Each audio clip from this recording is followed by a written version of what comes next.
You are insensitive. ng ham sa halagang 500 pesos. Baka dalawa nga po mabili sa ganun. Pero Dalawang ham daw tapos tinawan-tawanan niya yung kalokohan nila.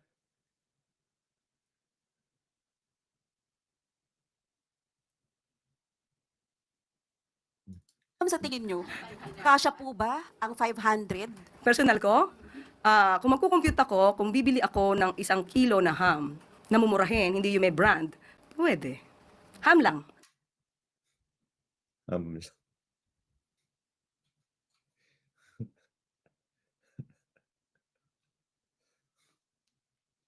So, Noche Buena, ham lang.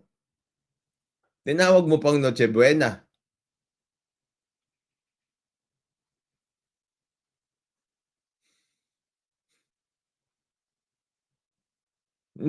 Sino ba niloloko nyo? Parang sasabihin ko, bibili ako ng PC. Personal computer. Tapos binigyan ako ng budget. 10,000. Sabi niya, gaming PC ang gusto ko ha. Gaming PC.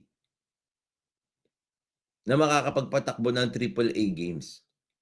Kasi nga, feast din ng Noche Buena, di ba?